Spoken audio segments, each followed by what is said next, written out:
Hello दोस्तों, only PSC में आपका स्वागत है। तो मैंने जो कहा था कि मैं जल्द ही साइंस की सीरीज़ लेके आऊँगा, तो मैं जैसे कि आपके सामने ये ले आया हूँ, ये साइंस की सीरीज़। तो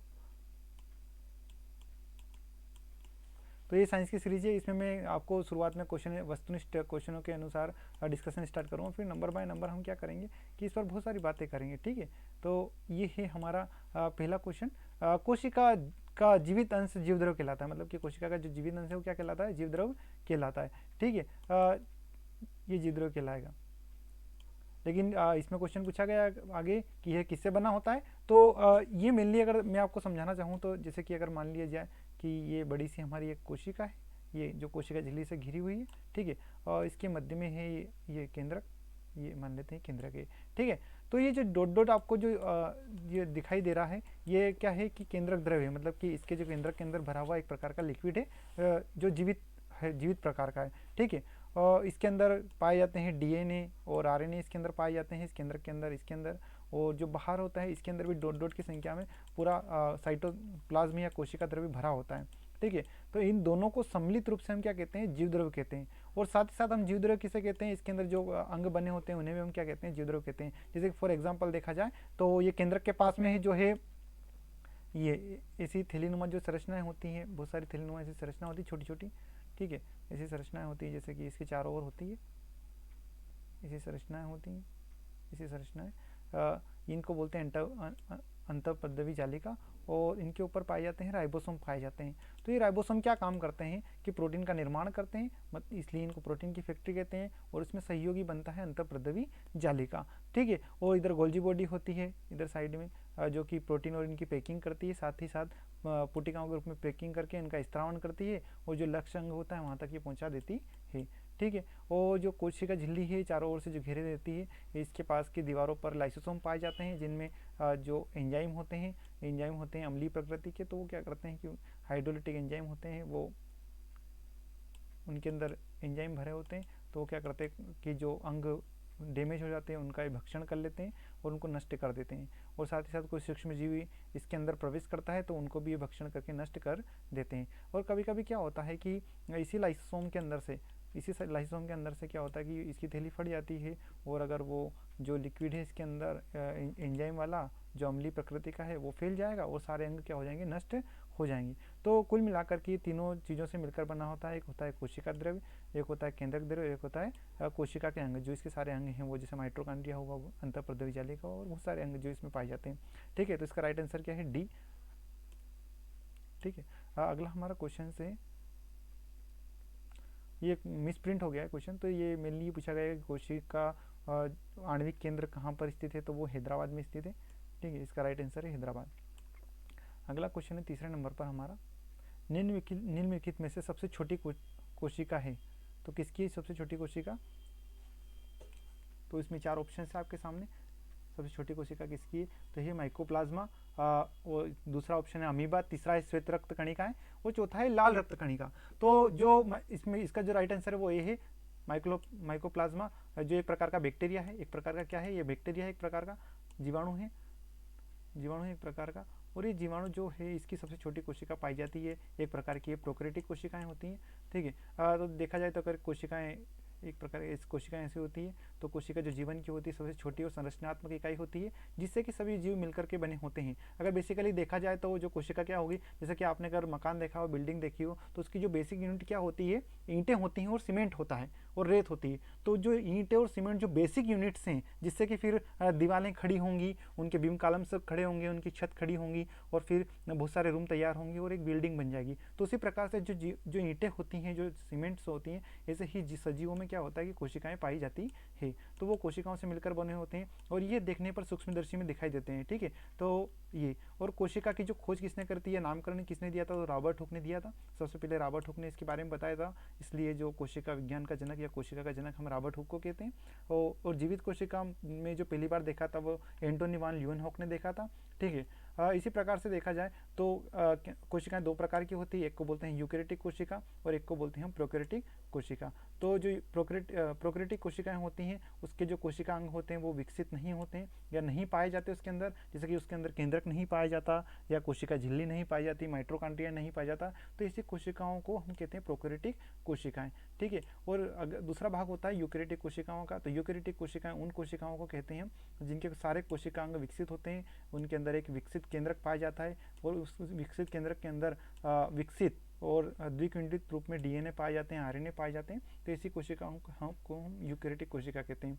फिर आगे चल करके यूकेरियोटिक कोशिका भी दो भागों में बटी होती है, एक कोशिकी, एक होती है बहुकोशिकी। तो जो एक कोशिका से मिलकर बने होते हैं उन्हें एक कोशिकीय जीव कहते हैं, जैसे कि बैक्टीरिया हुआ, है ना, विषाणु हुए, ऐसी ऐसी कोशिकाएं या अमीबा हुआ, ऐसी बहुत सारी कोशिकाएं जो होती हैं वो एक कोशिकीय जीव होते हैं। और साथ ही साथ एक होता है बहुकोशिकीय जीव, जो बहुत सारी कोशिकाओं से मिलकर बने होते हैं, उन्हें हम कहते हैं बहुकोशिकीय जीव। तो ये बहुकोशिकीय जीव जो होते हैं ये दो प्रकार से होते हैं, एक देखा जाए तो पादप की कोशिकाएं जो प्लांट्स में पाई जाती हैं, और एक में होती है जंतु कोशिकाएं। ठीक है, तो आगे चलकर मैं चर्चा करूंगा। ठीक, तो सबसे छोटी कोशिका किसकी होती है? माइक्रोप्लाज्मा की होती है। और सबसे बड़ी कोशिका किसकी होती है? तो शुतुरमुर्ग का अंडे की होती है। साथ ही साथ जो सबसे लंबी होती है वो मानव में पाई जाती है, तंत्रिका तंत्र या न्यूरॉन्स जिसे कहते हैं हम। और फिर सिर्फ मानव के ऊपर पूछा जाए तो मानव में जो है, मनुष्य में सबसे बड़ी कोशिका पाई जाती है जो फीमेल में होती है अंडाणु, है ना, और जो मेंस में होती है वो होती है शुक्राणु। ठीक है, सबसे, और जो लंबी तो है ही सही तंत्रिका तंत्र, ठीक है, चाहे मानव में। ओके, तो हमारा नेक्स्ट क्वेश्चन से, अगला क्वेश्चन से हमारा नेक्स्ट क्वेश्चन, कोशिका के बारे में निम्नलिखित में से कौन सा कथन सही नहीं है? तो कोशिकाओं के आकार और आमाप विशिष्ट कार्य से संपादित होते हैं। हाँ, ये तो बिल्कुल सही है, ये गलत नहीं है। अगला क्वेश्चन है, कुछ कोशिकाओं के बदलते आकार होते हैं। ये भी सही है, बिल्कुल। कोशिकाएं क्या करती है कि लगातार अपने आकार को बदलती रहती हैं। तीसरा प्रश्न है कि प्रत्येक कोशिका में निष्पादन की अपनी क्षमता होती है, मतलब कि वो अपने कार्य को क्या करती हैं कि वो क्षमता के अनुसार क्या करती हैं, बदलती रहती हैं और उनमें चेंजेस लाती रहती हैं और अपने आप को इंप्रूव करती रहती हैं। तो ये तीसरा भी सही है। तो मतलब जो क्वेश्चन पूछा गया उसका राइट आंसर क्या होगा तीनों के अलावा? जो चौथा है वो। इसमें कहा गया है कि सभी देह ऊतकों में एक ही प्रकार की कोशिकाएं विद्यमान होती है। तो इसका जो आंसर है कि एक प्रकार की नहीं, विविध प्रकार की या बहुत सारे प्रकार की क्या है कि कोशिकाएं पाई जाती हैं, है ना। ऊतक हम कहते हैं जो बहुत सारे कोशिकाएं होती हैं, कोशिकाएं के ग्रुप को हम क्या कहते हैं? ऊतक कहते हैं या टिश्यू कहते हैं। ठीक, और ये टिश्यू होते हैं कि जैसे हाथ के लिए अलग, मस्तिष्क के अलग, तो अलग अलग प्रकार के अंग अगर निर्मित करना हो तो क्या विभिन्न प्रकार के क्या पाए जाते हैं? ऊतक पाए जाते हैं। ठीक है, तो कोशिकाएं अलग अलग प्रकार की होती है। तो इसका राइट आंसर है डी। अगला है, निम्नलिखित कोशिका में, निम्नलिखित कोशिका अंगकों में कौन सा एक अर्धपारगम? अर्धपारगम का मतलब होता है ऐसी झिल्ली जो कि केवल सिलेक्टिव चीज़ों को अंदर आने देती है और बाहर जाने देती है। तो अगर मान लिया जाए कि ये कोशिका झिल्ली है, ये कोशिका झिल्ली है, तो ये क्या है? ये बाहर से जो चीज़ें होंगी जैसे ग्लूकोज हुआ, प्रोटीन हुआ, उसको अंदर आने देगी और बाकी चीज़ों को ही नहीं आने देगी। ठीक है, वो सिलेक्टिव चीज़ों को ही, जैसे प्रोटीन को पैकिंग करके ये जो भी लक्ष्य अंग है उस तक पहुंचा देगी। तो ये क्या है? सिलेक्टिव चीज़ों को ही बाहर जाने देती है। तो मतलब सेमी प्रकार की है, मतलब कि कुछ चीज़ों को आने देगी और कुछ चीज़ों को आने नहीं दे देगी। तो इस अंग का नाम क्या है? कोशिका झिल्ली। और कोशिका झिल्ली जो है होती है ये यूकेरियोटिक और प्रोकैरियोटिक दोनों कोशिकाओं में पाई जाती है। बस अंतर सिर्फ इतना सा है कि जो प्रोकैरियोटिक कोशिकाओं में है ये प्रोटीन से बनी होती है, और जो प्रोकैरियोटिक कोशिकाओं प्रोटीन और कार्बोहाइड्रेट से बनी होती है। और साथ ही साथ जो यूकेरियोटिक कोशिकाएं हैं उनके अंदर ये सेल्यूलोज की बनी होती है। और सेल्यूलोज भी एक प्रकार का कार्बोहाइड्रेट है। जो कार्बोहाइड्रेट होते हैं मोनोसेकेराइड, डाइसेकेराइड और ट्राइसेकेराइड होते हैं।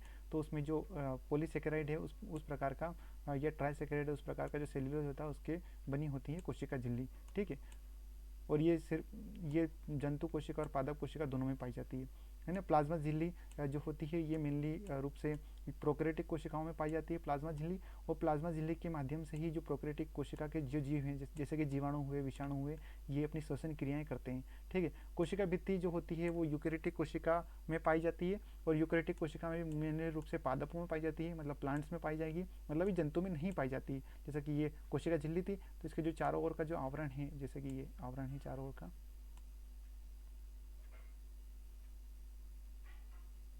ये चारों ओर का जो आवरण है ये क्या कहलाता है? कोशिका भित्ति, सेल वॉल कहलाता है। ठीक है,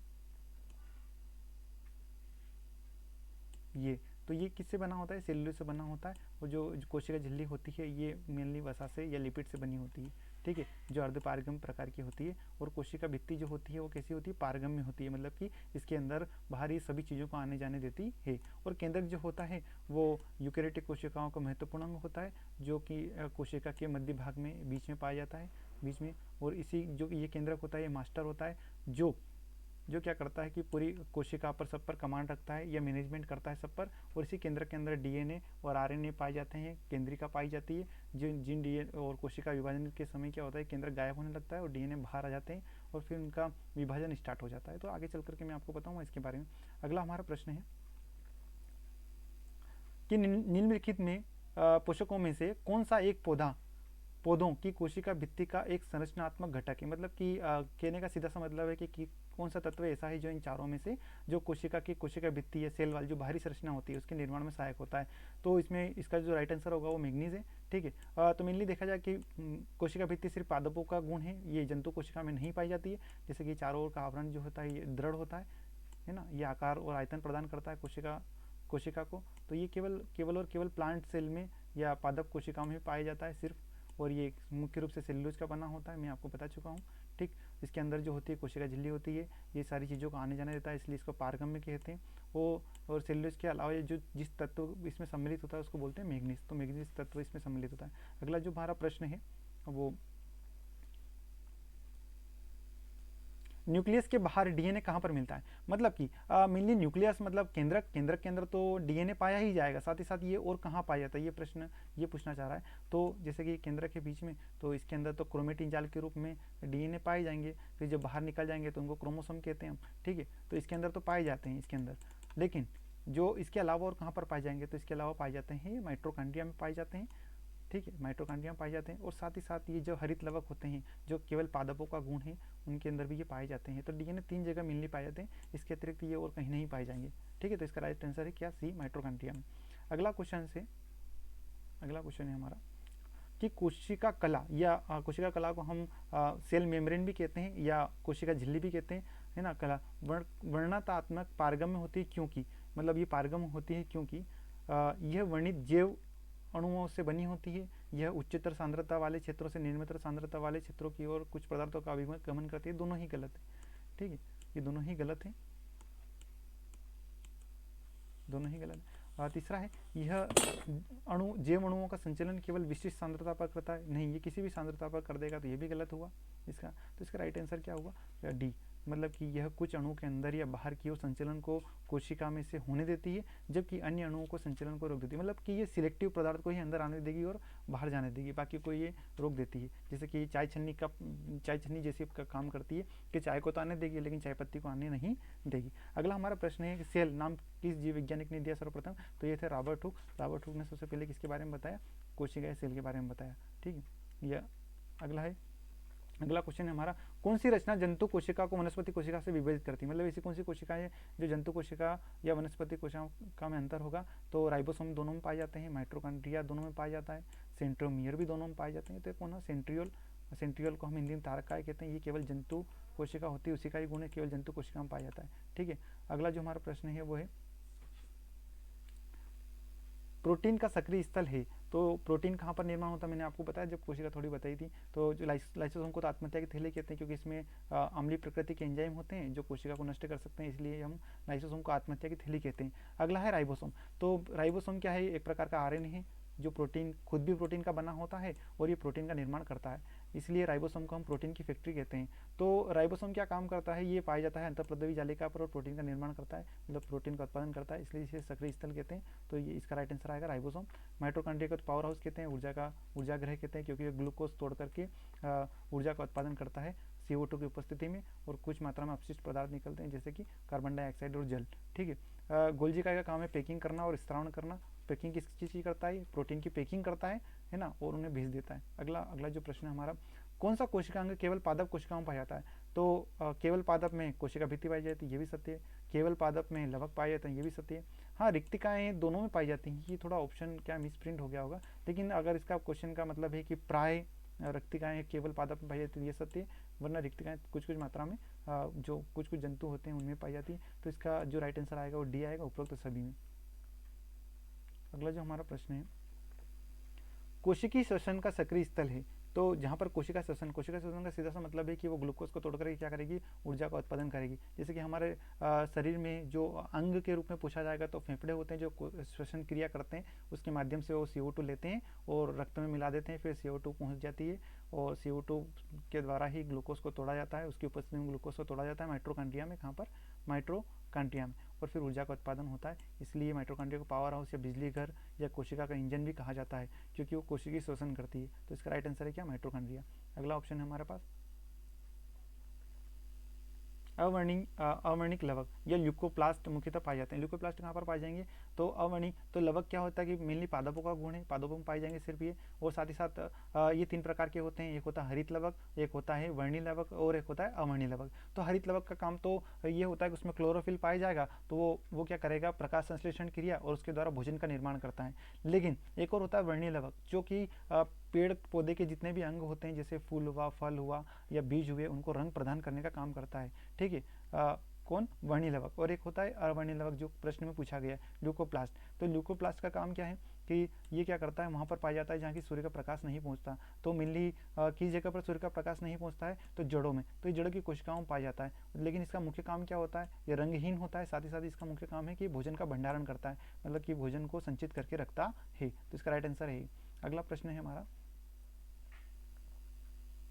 फूलों और बीजों को विभिन्न प्रकार के आकर्षक रंग प्रदान कौन करता है। तो मैंने अभी आपको बताया कोई कौन करता है, वर्णी लवक, और वर्णी लवक को ही इंग्लिश में हम क्या कहते हैं, क्रोमोप्लास्ट, क्या बोलते हैं, क्रोमोप्लास्ट। तो इसका राइट आंसर है क्या, क्रोमोप्लास्ट, जो कि पौधों के रंग प्रदान करने का काम करता है, या फलों को रंग प्रदान करने का काम करता है। ठीक है, ल्यूकोप्लास्ट तो जो जड़ों में और जो भूमिगत तने होते हैं, जमीन के अंदर धसे होते हैं, वहाँ पर पाया जाता है और ये रंगहीन होता है। साथ ही साथ क्लोरोप्लास्ट हम हरित लवक को कहते हैं, जो प्रकाश संश्लेषण की क्रिया करता है और भोजन का निर्माण करता है। अगला हमारा प्रश्न है, पत्तियों को हरा रंग प्रदान करता है। तो पत्तियों को हरा रंग में अभी हाल ही बताया आपको, क्या कौन करता है, क्लोरोप्लास्ट। ठीक है, इसका राइट आंसर ये। अगला क्वेश्चन है, कोशिका की आत्महत्या की थैली किसे कहते हैं। तो मैंने आपको डिटेल में समझाया पहले ही भाग में कि लाइसोसोम को हम क्या कहते हैं, आत्महत्या की थैली कहते हैं। अगला क्वेश्चन है हमारा, लाइसोसोम पाए जाने वाला वह एंजाइम जिनमें जीव द्रव्य को घुला देने या नष्ट कर देने की क्षमता होती है कहलाता है। तो क्या कहलाएगा ये, जो हाइड्रोलाइटिक एंजाइम। हाइड्रोलाइटिक एंजाइम मतलब ऐसे एंजाइम जो क्या करते हैं कि किसी भी चीज़ को नष्ट कर देते हैं। अगर जो कोशिका के अंग होते हैं उसका क्या करता है, लाइसोसोम भक्षण कर लेता है, या सूक्ष्म जीवों जो नैनो प्रकार के होते हैं, बैक्टीरिया, वायरस, उनको भी ये भक्षण कर लेता है, उनको नष्ट कर देता है। तो उन जो एंजाइम होते हैं वो अम्लीय प्रकृति के होते हैं, उन एंजाइम को हम क्या कहते हैं, हाइड्रोलाइटिक एंजाइम। ठीक है, अगला हमारा क्वेश्चन है, 80% से अधिक सेल या कोशिका में पाया जाने वाला पदार्थ है। तो प्रोटीन 80% नहीं पाया जाता, चर्बी भी नहीं, मतलब वसा नहीं पाई जाती, लिपिड, खनिज भी नहीं पाया जाता, तो क्या पाया जाता है, जल। तो जल है कि 80% से अधिक हमारे जो जीव द्रव्य में पाया जाता है, 80% से अधिक भाग किसका बना होता है, सेल के अंदर जल का। अगला जो हमारा क्वेश्चन है वो क्या है, निम्नलिखित में से किसने यह मूल अवधारणा प्रस्तुत की थी कि सभी जीव कोशिकाओं से बने होते हैं। तो ये मेनली बताया था कोशिका सिद्धांत के अंतर्गत। तो कोशिका सिद्धांत पेश किया था, दो साइंटिस्ट थे, उनका नाम था, एक का नाम था स्लाडेन और एक का नाम था स्वान। तो जहाँ पर भी 2 और 4 ऑप्शन आएगा वो हमारा सही आंसर है। तो कहाँ पर आ रहा है 2 और 4, ये डी में। तो ये हमारा राइट आंसर है कि सभी जीव किससे बने होते हैं, कोशिका से मिलकर बने होते हैं। तो स्लाडेन और स्वान ने इसको स्पष्ट किया था। ठीक है, और कोशिका सिद्धांत का जनक भी इन्हें कहा जाता है। अगला हमारा प्रश्न है, किसकी उपस्थिति के कारण किसी पादप कोशिका और पशु कोशिका में अंतर, पशु का मतलब जंतु कोशिका में अंतर किया जाता है। तो क्लोरोप्लास्ट, तो किसमें पाया जाएगा, मेनली ये पादप कोशिकाओं में पाया जाता है। ठीक है, कोशिका भित्ति ये भी पादप कोशिकाओं में पाया जाता है। एक होता कोशिका कला, तो केंद्रक झिल्ली ये भी दोनों पाया जाता है। तो क्या दोनों में सेम है, एक केंद्रक। ठीक, ये दोनों में ही पाया जाता है। बाकी तीनों क्या करते हैं, दोनों में अंतर पैदा करते हैं। तो जो क्वेश्चन है थोड़ा उसका मिस प्रिंट है, तो आप देख लें। ये जो है ये केवल किस में पाया जाता है, पादप में पाया जाएगा, और ये तो दोनों में पाया जाएगा। तो ठीक, अगला है,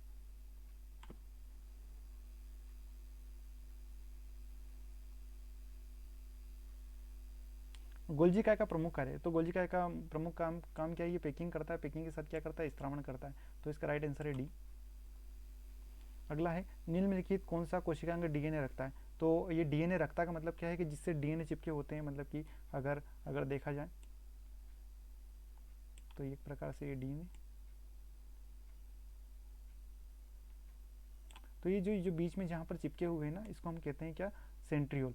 तो ये रखता है मतलब कि ये जोड़े रखता है साथ में, ये क्वेश्चन है इसका मतलब।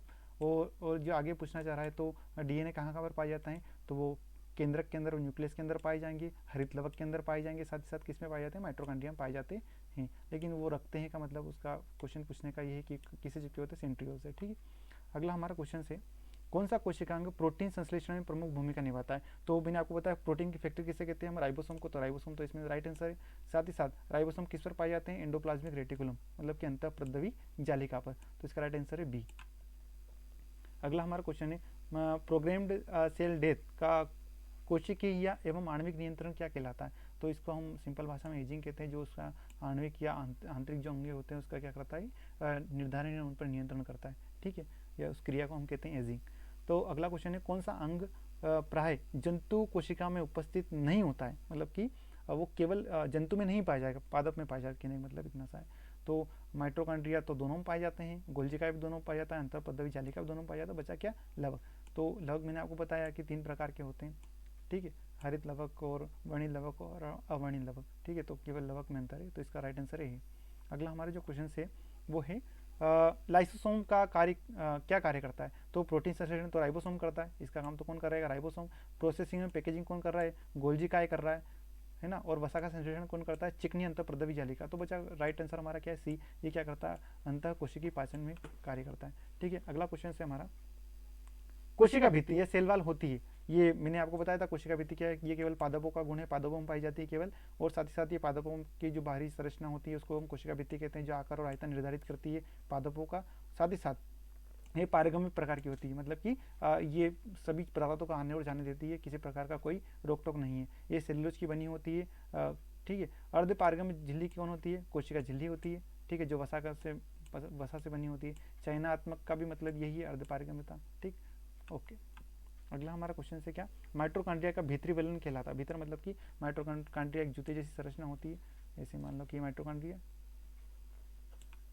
ठीक है, इसके अंदर जो ऐसे ऐसे ऐसी संरचना है, बहुत सारी ऐसी संरचना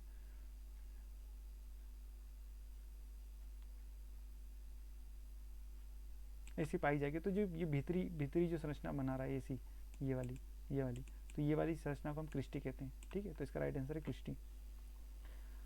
अगला है माइटोकॉन्ड्रिया किस में अनुपस्थित होता है। तो माइटोकॉन्ड्रिया किस में नहीं पाया जाएगा, तो यीस्ट में भी पाया जाता है, सही बात है। कवक में भी पाया जाता है माइटोकॉन्ड्रिया, क्योंकि ये सब यूकेरियोटिक कोशिकाएं, हरे सेवाल भी, ये सब भी इसमें पाया जाता है। तो किसमें नहीं पाया जाएगा, तो जीवाणु में नहीं पाया जाता, क्योंकि जीवाणु एक प्रकार से प्रोकैरियोटिक कोशिका से मिलकर बने होते हैं, या एक कोशिकीय जीव होते हैं। ठीक है, तो आज की क्लास यहीं समाप्त करते हैं। तो आने वाली अगली क्लास में हम डिटेल में बहुत सारा डिस्कशन करेंगे। तो आज के लिए थैंक यू वेरी मच, और लाइक शेयर करें, सब्सक्राइब करें।